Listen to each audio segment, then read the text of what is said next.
Hello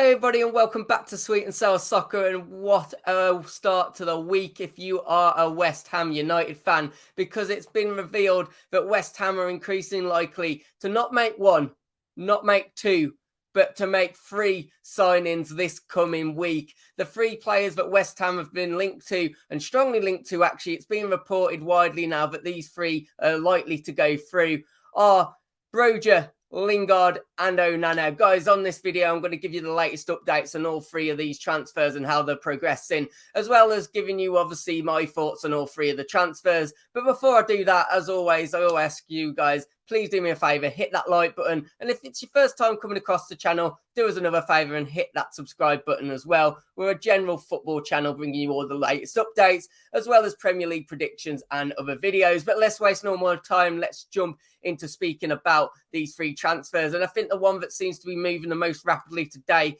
is this one, Broja. Obviously, you've spent the majority of the time, well, he spent the time on loan at Southampton last season, returned to Chelsea, and it was maybe being suggested that, especially with this 5 substitute rule, obviously Chelsea having to battle it out in all different competitions, that he might stay, but he himself wants regular play time. He doesn't want to be sitting on the subs bench, and West Ham have made their move. A lot of clubs were linked for Broja, but it looks like West Ham have made their move. And Chelsea originally wanted it to be a loan. But what's significant here is both West Ham and the player himself have said, I don't want this to be a loan move. We want to do this permanently. And the player is also wanting that to happen as well. And that's why things are progressing quickly here. Personal terms aren't supposed to be a problem. And it's been reported that Broja has now flown back.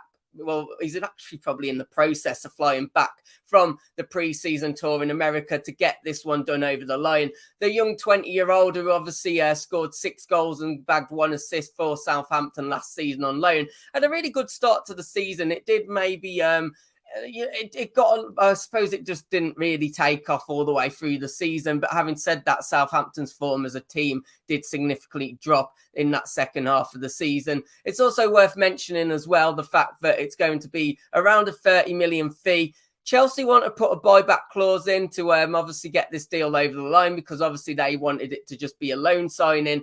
But it's interesting because, are West Ham going to want that? It remains to be seen, but I think maybe they will put in some kind of buyback clause, which is becoming more regular, isn't it, with the likes of your Cities, your Liverpools, your Chelseas. I know City have done it already a couple of times in this transfer window. It seems to be a more progressive thing.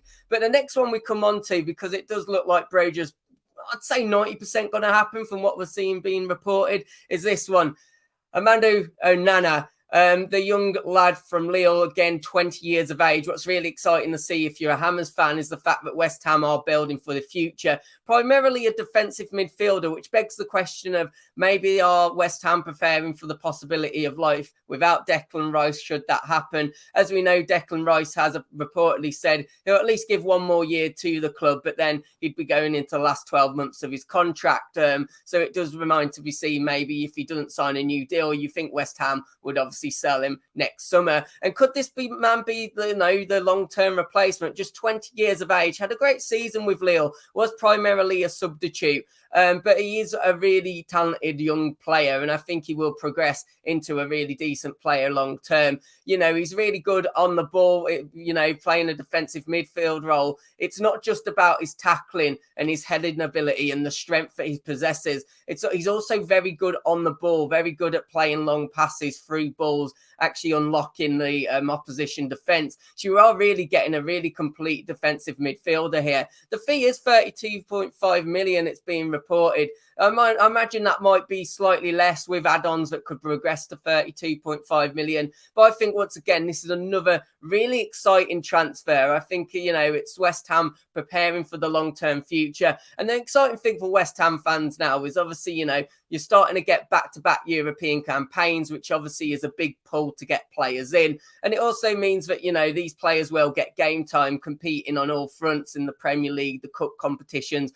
Those players that do sign but might spend some of the time on the bench primarily in the Premier League. Of course, with the 5 substitutes rule and all the other competitions, it does mean that you can get these kind of talents in at a young age. And I think this could be a really good signing. Everything I've seen about the player and also read about the player points to the fact that he's going to end up a top player long term. And this one I'd call maybe the icing on the cake. Jesse Lingard, it's been spoken a lot about him in the last couple of weeks. Rumours that he was going to go to the MLS, rumours he was going to go to Saudi Arabia, rumours that he was also maybe looking at the option of Everton. I really didn't see him going to the MLS. I didn't really see him going to Saudi Arabia for the money either. He doesn't strike me as that kind of player that's just all about the money, really. And I really do think, he wanted to move on last season from Man United. Stuff happened there that obviously meant he didn't get to move on. And I do honestly think that probably would have been the perfect time for him to join West Ham. But the main thing is now he is obviously a free transfer. It's not a massive risk for West Ham.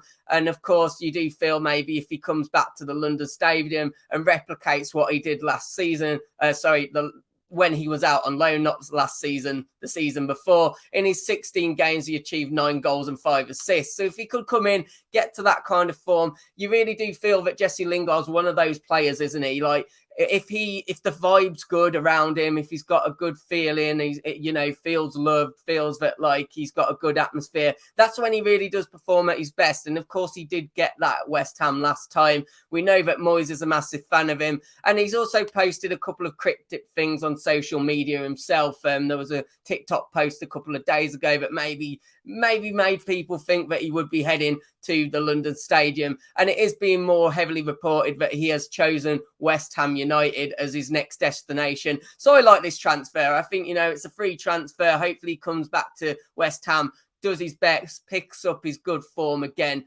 and obviously with West Ham competing on all fronts, I really think he could get back to some of his best form. But guys, that is the 3 transfers. Let me know in the comments about all 3 of the transfers. Let me know about whether you would take all 3. Is there 2 of them you would take, 1 of them you would take? Just let me know your thoughts about all of these transfers. And whilst you're there, drop me a like and also hit that subscribe button as well. We're getting closer and closer to 3,500 subscribers, and we need your help to do that. So hopefully I'll see you on another video. Take care. Have a good day. And I'll see you on another one. Goodbye.